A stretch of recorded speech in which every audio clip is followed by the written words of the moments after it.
Hey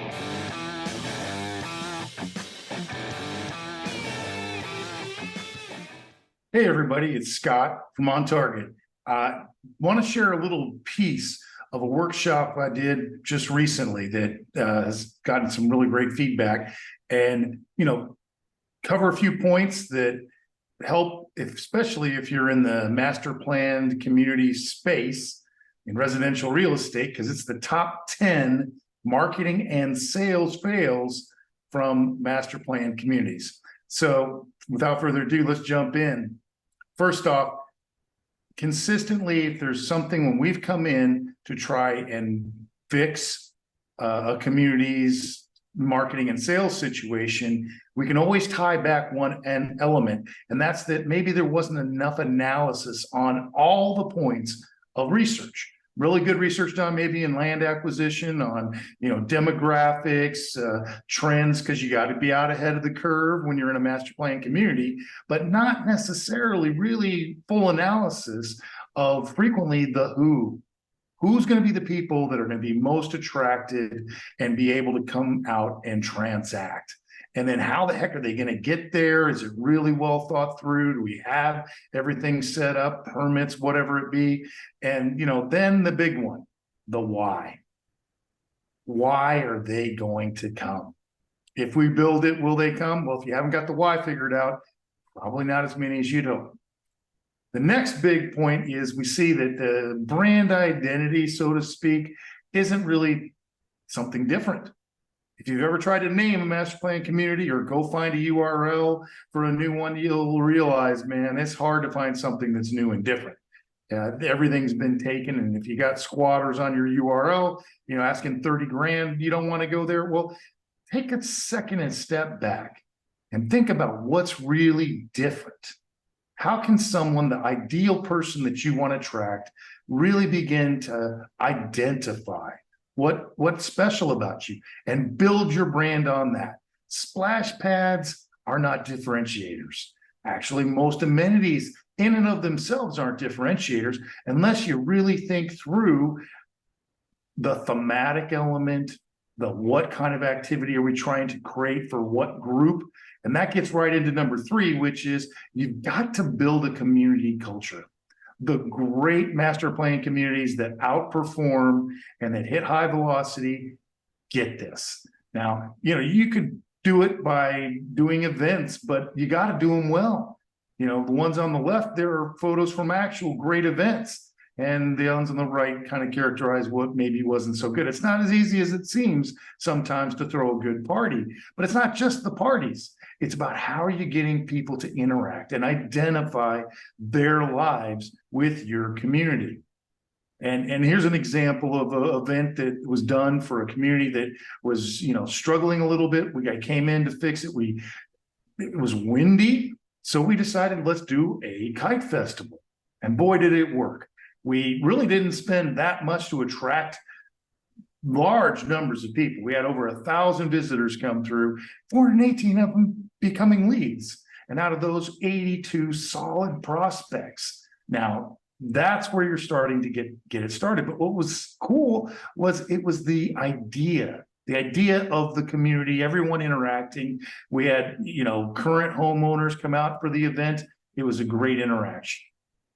Then you get into how are you visually characterizing your community's brand identity and the culture you're creating.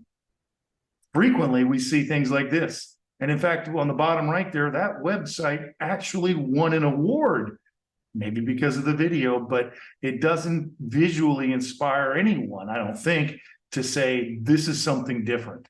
This is something I want to go see and maybe be part of my life.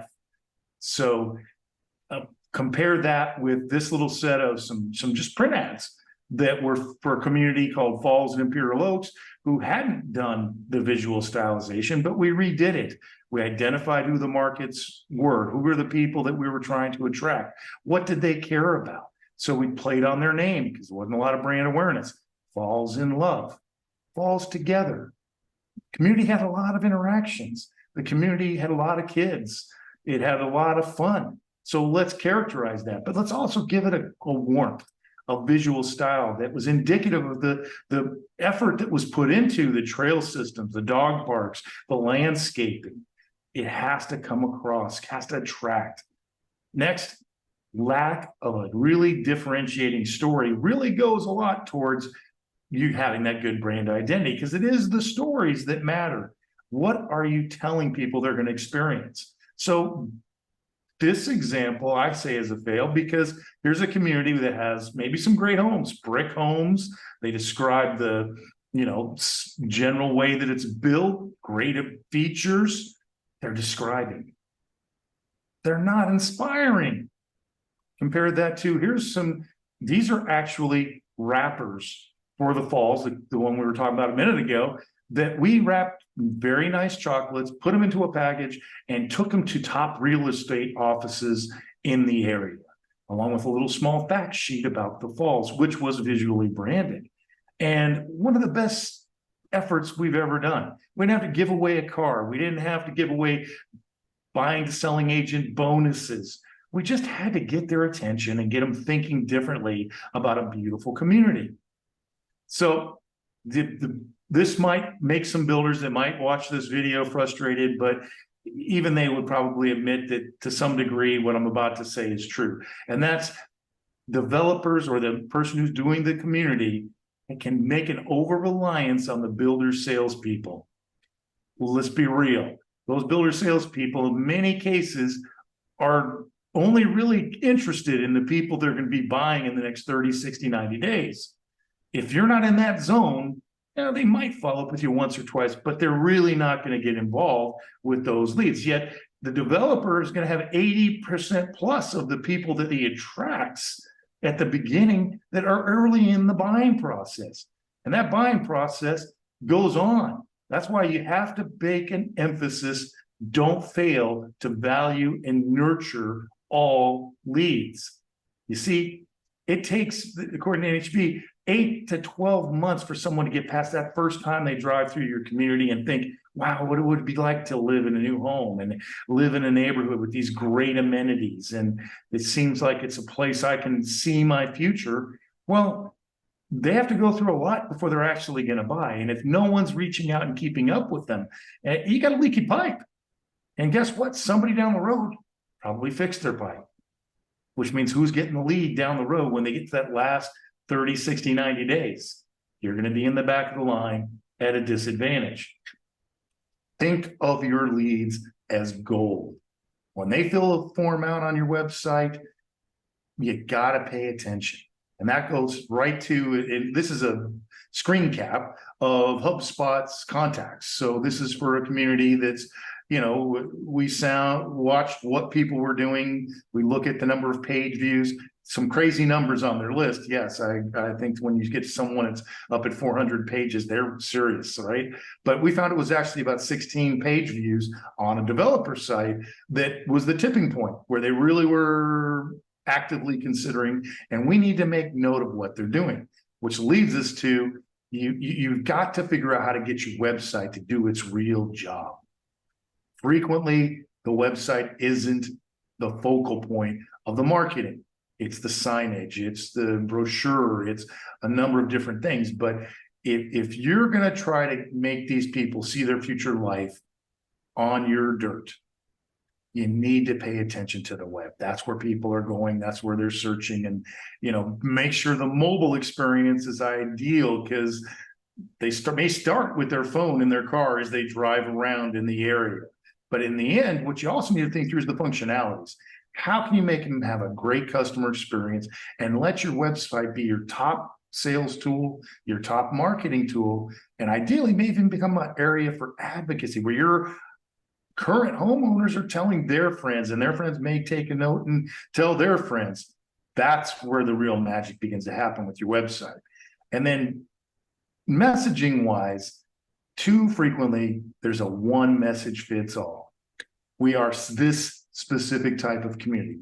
What you have to realize is there's many different types. You've got to identify the types of persons, not just demographically, but psychographically, and what are the motivations? What are the things that really matter to them?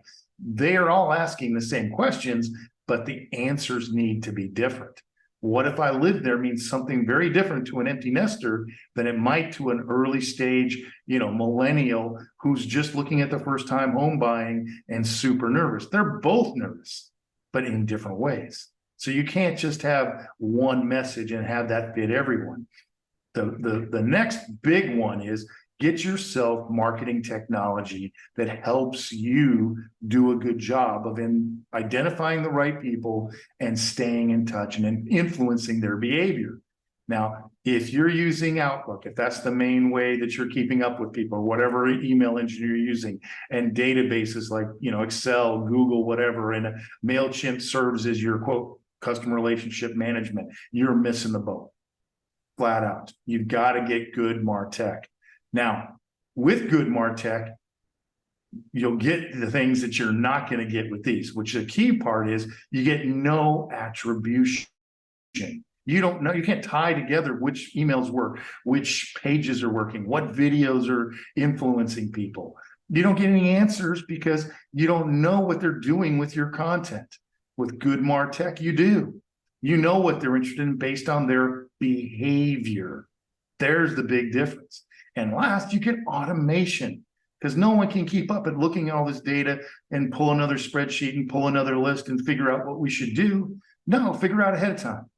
If you know that they're interested in the dog parks and the schools, well, you know a few things. So maybe they go away they're at the early stage, but then they come back to visit your site.